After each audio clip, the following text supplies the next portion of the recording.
Now it's time for Lefties Losing It, and I love starting the show with world-class hypocrites, and there are none better than hopelessly out-of-touch celebrities, whether they're Hollywood stars or singers like Billie Eilish.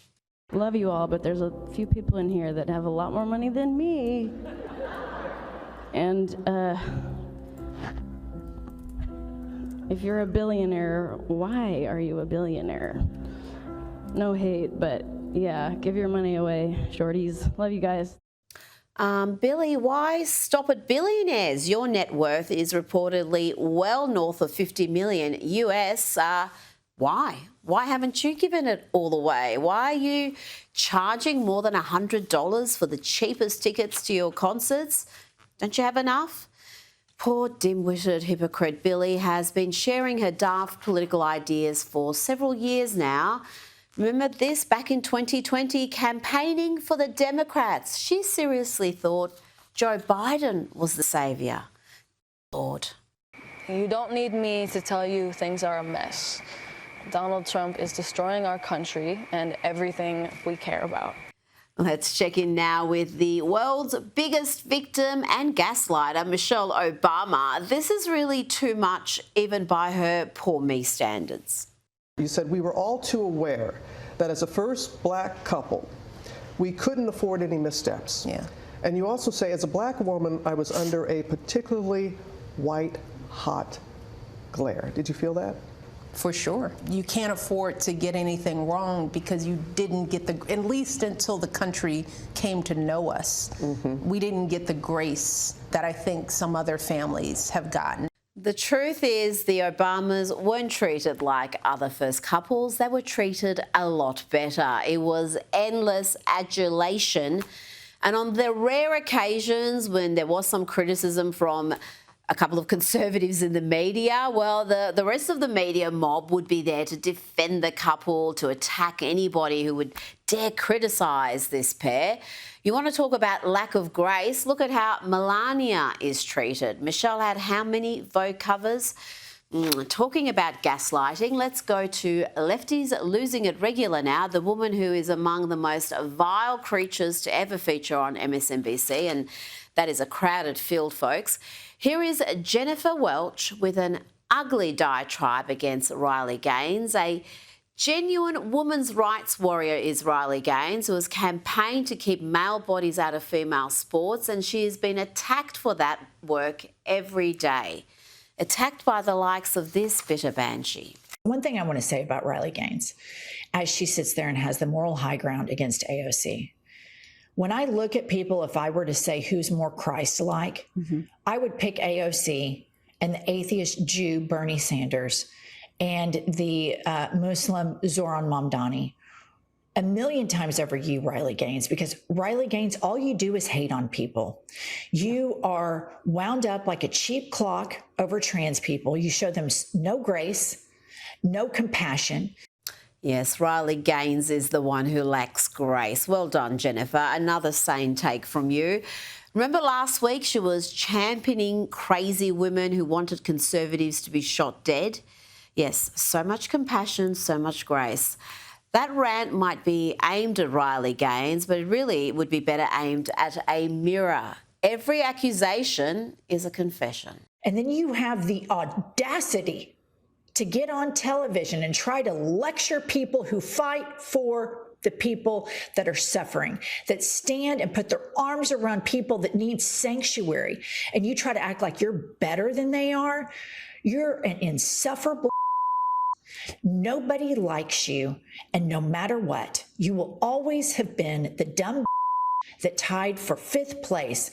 In the mirror, Jennifer, repeat it into a mirror until you develop a soul, you delusional, lying, bile-filled lunatic. Now let's get back to daft celebrities, this time from the acting world. And here is a Turkey campaigning for Christmas. Here is Mandy Patinkin campaigning for Zoran Mamdani. He wants him to not just take over New York City, but also America and then the world.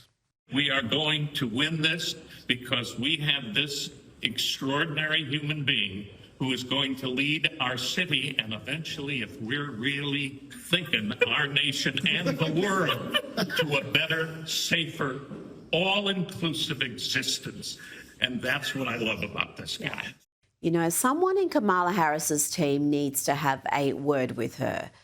Needs to have a serious talk with the former vice president about doing interviews after happy hour. I mean, this is just unedifying. Are you kidding me? This guy wants to create a ballroom for his rich friends while completely turning a blind eye to the fact that babies are going to starve when the SNAP benefits end in just hours from now?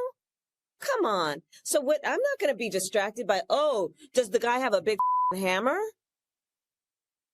What about those babies? Now, what is truly disturbing about Kamala Harris, other than the gross incompetence, the pathological lying, the wine mum bravado, is the fact that she apparently believed her own propaganda. She believed the fake news, the discredited polls that said she was going to win. The woman was delulu. I was in a state of shock. Really? Did you think the day before that you were going to win the election? Yeah. And so when did the proverbial penny drop?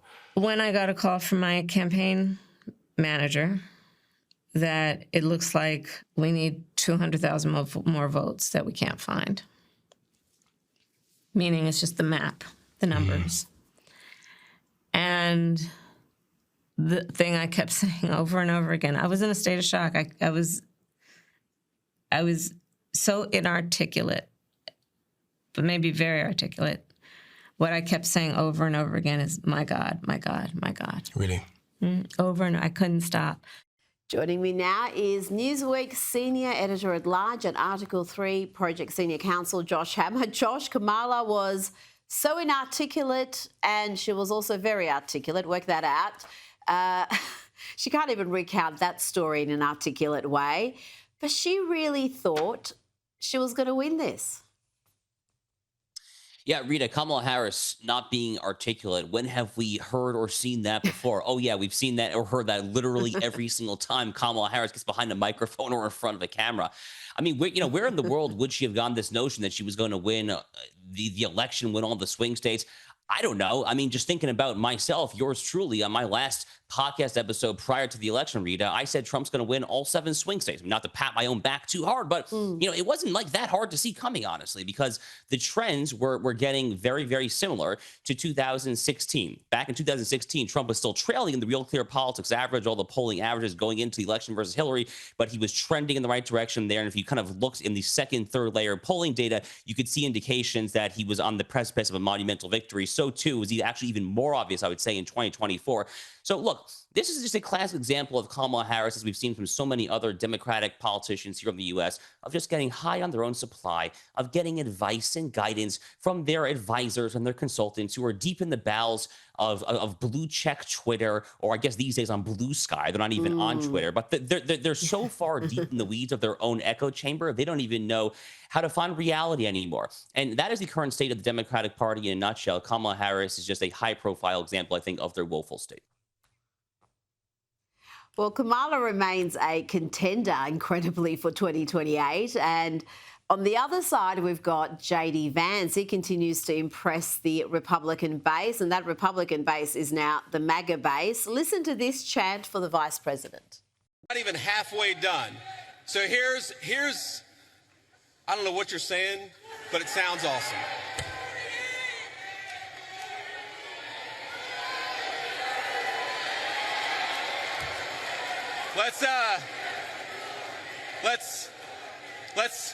Let's not get ahead of ourselves, ladies and gentlemen.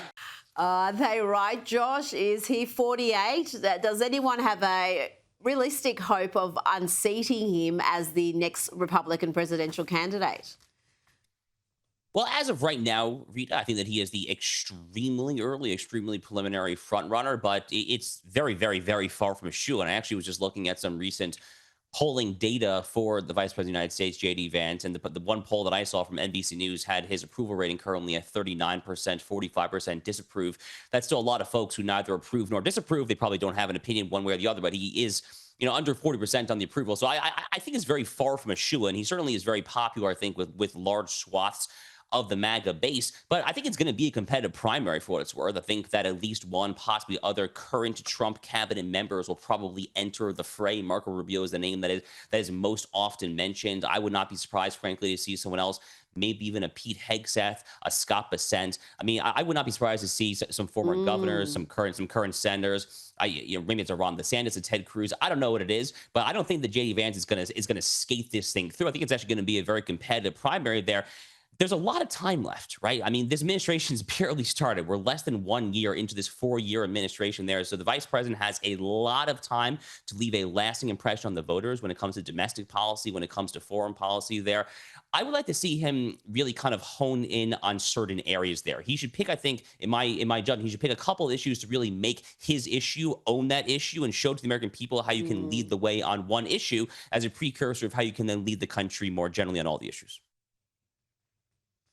Well, you know what? I'm going to go early. I think I'm going to go and put a sizable bet on him because, to me, he's the perfect politician. And thus far as VP, he hasn't put a foot wrong. But as you said, it's early days. We're not even a year into this administration. Now, we've got to talk about something that should be getting a lot more coverage around the world, and that's the slaughter of Christians continuing in Nigeria and other parts of Africa. The images, the videos of the slaughter are harrowing, horrific, too horrific to put to air. President Donald Trump has announced he is designating Nigeria as a country of particular concern. He wrote, Christianity is facing an existential threat in Nigeria. Thousands of Christians are being killed. Radical Islamists are responsible for this mass slaughter. I am hereby making Nigeria a country of particular concern. Josh, the president emphasised that action must be taken, but what will that action look like? Well, that remains to be seen. I mean, I think that's very much a question that the American people are currently curious about. Rita, for what it's worth, personally, I've been following the story for many, many years now. Boko Haram is one of the world's most brutal Islamic terrorist organizations. They are just as brutal as ISIS, Al-Qaeda, Hamas, you name it. And they control large swaths. They have effective day-to-day territorial control of maybe not large swaths of Nigeria, but decent swaths of the country. And it's a massive, massive problem for the beleaguered and besieged Christian population in those areas. There have been anti-Christian pogroms. There have been massacres. By the way, Nigeria is actually far from the only country in Africa that has this horrific concern. Oh, yes. In Egypt, which in theory is a major American ally, there have been all sorts of horrific slaughters of the local native Coptic Christians over the past 5, 10, 15 years. And then further down the African continent, you have the Congo, Rwanda. There was a horrific slaughter of Christians in the Congo a few months back. I actually remember talking about it with Charlie Kirk before he passed away. Terrible, terrible stuff. This happens all too often, frankly, on the African continent. Nigeria is interesting because Nigeria, of all the African countries, actually has one of the more advanced economies. So in theory, this should not be happening. It shouldn't be happening anywhere, to be clear, but it definitely should not be happening in a country in Africa that is slightly more purportedly developed like Nigeria. I mean, look, I don't think that the American people want boots to go in the ground or anything like that there, but surely there are at least some leverage tools that we can do when it comes to diplomacy and trade policy, tariffs, things like that, trying to make sure that the government actually gets a monopoly on the use of force over Boko Haram, the radical Islamist terrorist organization. You mentioned a number of countries there, and Sudan also is just seeing mass slaughter of innocent people, a real genocide, absolutely horrific images coming out of Sudan as well. But on Nigeria, let's hear a cry for help from a Christian in Nigeria. America, please stand for us. We are dying. America, save our life. Yesterday, one of my colleagues, Reverend, was slaughtered with his wife and his children. Josh, some of the vision we've seen is among the most horrific savagery you can imagine. Mothers holding their terrified children, begging for mercy, and all of them killed, people buried alive, hacked to death, beheaded, hanged from trees, just savagery that is subhuman. Why isn't every world leader speaking out about this? The UN, the Pope, with this Christian slaughter. Why isn't this top of mind for the international community? Well, it probably should be, right? But there are two things that come to mind. One is that thinking about foreign policy doctrines more generally and thinking from an American perspective, Rita, the whole MAGA, America First, nationalist foreign policy doctrine is one that is not based in humanitarian concerns. It is not the foreign policy of Barack Obama when he intervened in Libya to topple Muammar Gaddafi to save the native population. It's not the foreign policy, of course, of George W. Bush and the neoconservatives either. It is a very realist national interest, pinprick strike, go in, bomb the crap out of them and get the heck out kind of foreign policy. So humanitarian concerns, while they genuinely tear at the heartstrings, it is not front and center, I think, of how the median Trump voter, how the median MAGA Republican necessarily thinks of foreign policy. But the other reason that comes to mind, Rhea, especially when we're talking here about humanitarian concerns, when we're talking about slaughters, accusations, whether they're real or perceived, the genocide there, is that, as the popular saying on social media goes, no Jews, no news. I mean, I think a lot of the folks that really should be outraged, that they should be outraged over the horrific slaughter of Christians by Boko Haram, I think are simultaneously too busy. They've been too busy just accusing Israel of committing genocide for the past 2 years there. So there's definitely some truth to that as well. But, putting on my proverbial MAGA hat, thinking as a Donald Trump voter myself, I think that a lot of folks here just don't think about foreign policy in ultra humanitarian terms. But I mean, these videos just genuinely just break your heart, and something surely has to be done in some capacity in some way. Well, let's hear from a man who survived the Islamists. He survived Boko Haram, and he had this to say about life as a Christian in Nigeria. I want to thank and applaud the United States of American President Donald Trump for designating Nigeria as a CPC, because this is one of the things that we have always wanted. Nigeria is the worst place to be as a Christian, like the worst place in the whole of the world to be as a Christian, because you wake up every day with news of killings, every day with news of massacring of Christians. It's totally a genocide that is happening here in Nigeria. Josh, as you just explained, Americans don't want to be involved in forever foreign wars or wars without clear objectives. And MAGA is about America first, but we are talking here about Christians being slaughtered for being Christian. Do you think there would be support for some sort of military action by the US in this particular case? I think that Donald Trump could probably sell it if he were to build the political capital and kind of sell it as some sort of limited operation. I guess the obvious question is, what kind of limited operation would that be? I mean, let's think back to the Iran strikes back in June. That was literally a 37-hour affair from when the B-2 bombers left Missouri, flew half around the world to Iran, flew back. The whole thing took, literally less than 2 days. So I'm not sure exactly what that would look like here. I'm a little skeptical that anything along those lines could be done. Here's what I will say. I mentioned earlier, you have the possibility of sanctions, the international diplomacy, tariff policy, all the tools of diplomatic and economic statecraft I think can and should be applied to the Nigerian government to get their freaking act together and to send Boko Haram packing to the pits of hell, frankly, there.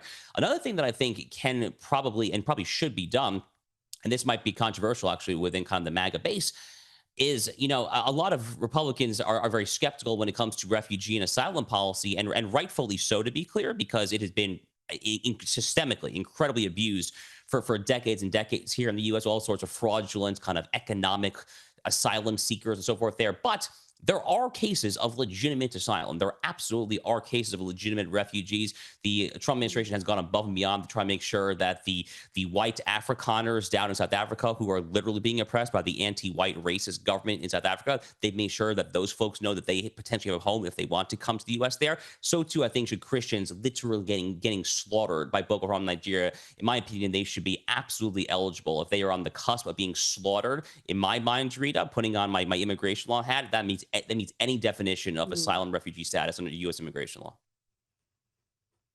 Well, yeah, that is a genuine asylum seeker, certainly not an economic migrant in what we're seeing there. Now, before you go, a left-wing podcaster, Kyle Kalinske, is being denounced online on social media. He is copying it for posting a meme that depicted Charlie Kirk's wife, Erica, as a and I quote, fake grieving widow grifter. And he's not alone here, Josh. He's among thousands online on social media who are attacking Erica for everything, from her choice of clothing to how she hugs people. It's all rather sick. Where do you think this is coming from, Josh, this fervour to attack a grieving widow? Well, I think it's pretty simple, Rita, is they hate Charlie. They hate Charlie Kirk. They hate what he stood for. They hate what he built. They hate the organization that he built. They hate the movement that he led. They hate everything about him. And, you know, by vicarious extension, they therefore hate his grieving widow as well. By the way, I mean, Erica Kirk has been thrust into the national spotlight. She was named the CEO and chairman of Turning Point USA. I believe it's also a matter of public knowledge that Erica Kirk's mother is also in very poor health. So in addition to just losing the love of her life, her husband and the father of her 2 young children, her mother's in poor health. I mean, just leave the freaking woman alone. I mean, my God. I mean, what at some point, like literally, what is wrong with you? I mean, there is such a deranged level of inhumanity and just lack of compassion for our fellow human beings that I think has taken hold of so many people on the left, Rita, here. The polls that I see day in and day out these days are just absolutely disgusting. The percentage of Democrats or self-described left-wingers who support some form of political violence, who say that shouting down or physically harming speakers to prevent them from speaking might be necessary, whether it's this with Erica Kirk, it's disgusting. It is literally disgusting. And it's no accident that you have, therefore, people on the right who are saying, do I really have enough in common with these people where they are my fellow countrymen? And not to put too fine a point on it, but when you start to ask those kind of questions, Rita, you have a citizenry and a polity and therefore a country that is at the brink of collapse there. So I really hope this does not go any further, because this stuff has the potential to tear the country apart to a very, very dark and bad place. Josh Hammer, thank you so much for your time tonight. Welcome back. Joining me now is celebrity and royal commentator Kinsey Schofield. Kinsey, actor Harrison Ford has lashed out at Donald Trump over his opposition to the climate change agenda, calling him the greatest criminal in history. Yes, he really said that. Apparently, securing the border and imposing tariffs is worse than Hitler. Ford told The Guardian Trump doesn't have any policies. He has whims. It scares the SRHIT out of me, the ignorance, the hubris, the lies, the perfidy. Trump knows better, but he's an instrument of the status quo and is making money hand over fist while the world goes to hell in a handbasket. It's unbelievable. I don't know of a greater criminal in history. He's losing ground because everything he says is a lie. Kinsey, sounds like the Hollywood has-been needs his loved ones to step in and offer some support. Tell him to stop saying stupid things to The Guardian. I mean, Vance is saying Donald Trump doesn't have any policies. Now, you may disagree with those policies, but he certainly has policies, and that's why the left hate him, because he's actually implementing those policies. And a lot of what he says seems to be the mad ravings of a first-year art student. Isn't he too old for this? Yeah, well, I mean, thankfully for Ford, The Guardian is like Trump derangement syndrome HQ. So like he found his target audience. But to say that Trump's polling like the highest that I've ever seen him poll since I've monitored this. First of all, I don't trust grown men that pierce their ears. They've already proven that their judgment is questionable. Oh, every time yeah, I see the holes in Harrison Ford's ears, my body literally rejects it. But the greatest criminal in history, open a history book, Harrison Ford. Tyrants usually don't waste their time freeing hostages, or at least trying to create peace. That's it. What have we got? 8 or 9 peace deals in his second term, greatest criminal in history. I mean, really, Harrison Ford, what an absolute idiotic buffoon you are. But let's go to another celebrity, Nicki Minaj. She's getting intense backlash from the left because she supported Donald Trump's decision to list Nigeria as a country of particular concern over Islamist attacks against Christians. Nicki Minaj wrote on X, "This made me feel a deep sense of gratitude. We live in a country where we can freely worship God. No group should ever be persecuted for practicing their religion. Thank you to the president and his team for taking this seriously. God bless every persecuted Christian Let's remember to lift them up in prayer. I mean, who could possibly read that and be upset? I mean, how utterly deranged with hatred for Donald Trump must you be that you can't acknowledge the fact that there are women and children being slaughtered just because they're Christian? That is something that deserves the US president's attention. And finally, we've got a world leader who's taking note of this horrible, horrible campaign that's happening in Nigeria. Well, thankfully, Nicki Minaj is in a fight with someone new every week, so she can hold her own. But the reaction to her message will make you question humanity if you sit back and read some of those reactions to the tweets.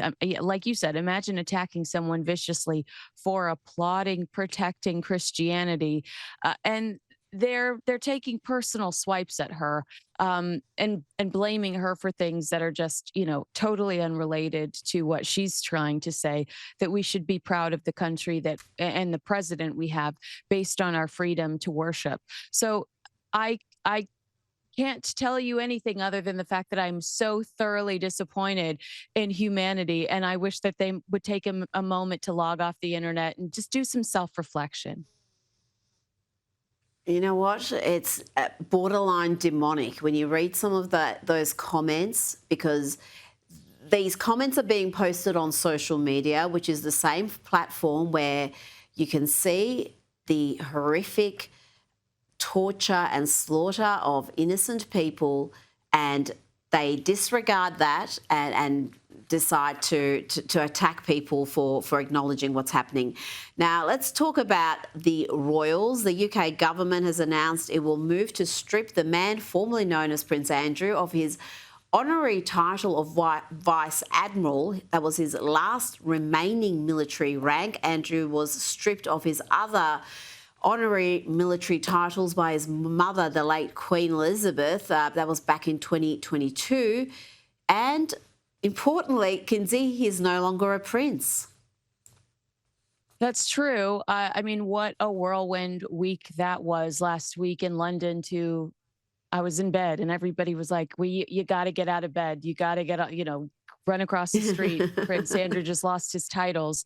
I feel like I thought it would be, I thought it would come inevitably, but I thought it was going to be much more difficult than this. And to be fair, the palace made it sound like there were going to be hoops that they were going to have to jump through.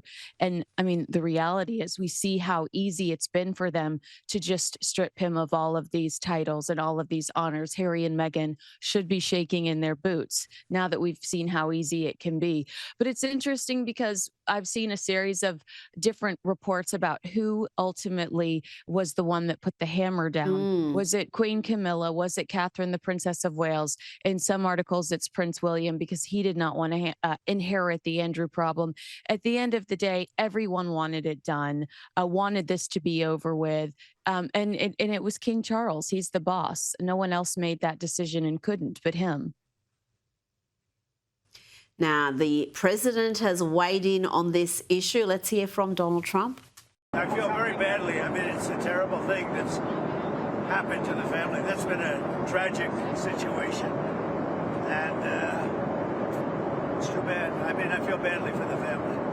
There you go, Kinsey. The president feels badly for the family, but they've got a bit more to worry about, because what's Sarah Ferguson going to do next? Royal expert Amanda Platel has said that Andrew Mountbatten, Windsor's ex-wife, it just sounds weird to call him that, but that's what the man formerly known as Prince Andrew is called now.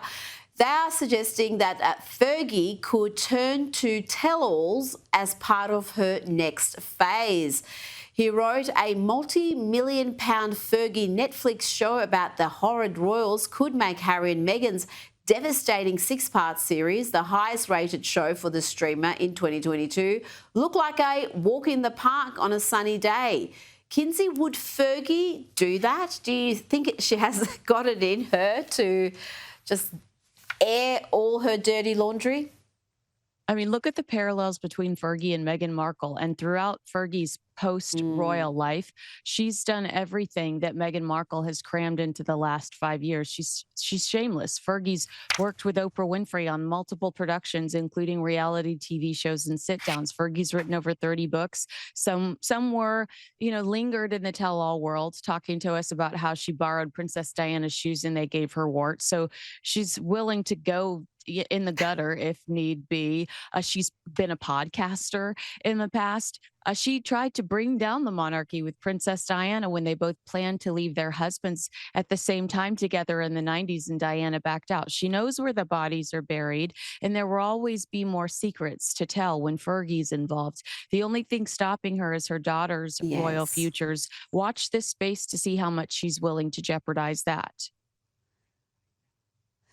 Oh, that could be actually fascinating because really Harry and Meghan didn't have much to tell. It was mainly manufactured outrage about supposed racist comments that weren't racist. But like you said, Fergie has got a bit more history and she's got a lot more dirt that she could be releasing. Now, Meghan Markle, talking about her, she's come under fire once again after she posted a grainy video to Instagram of her and a friend along with a very disinterested looking Harry celebrating the Los Angeles Dodgers World Series win.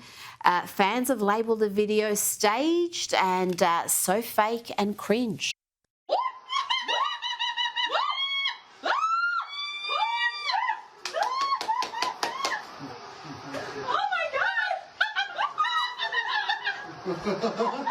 Kinsey, if that's staged, then Harry has given up because he gave nothing there. Harry hates the paparazzi and he married one. I mean, to me, this is fake. Meghan ran around with the competing team's caps on while she lived her entire time. She lived in Canada. She wore the other team's hat. So she can't even show loyalty to a sports team. But my favorite online comment was, imagine a former royal prince, Harry, being reduced to being an unpaid extra in his wife's deluded fantasy world. I mean, it's sad. It's so sad. It's sad because it's true. Kinsey, thank you so much for your time.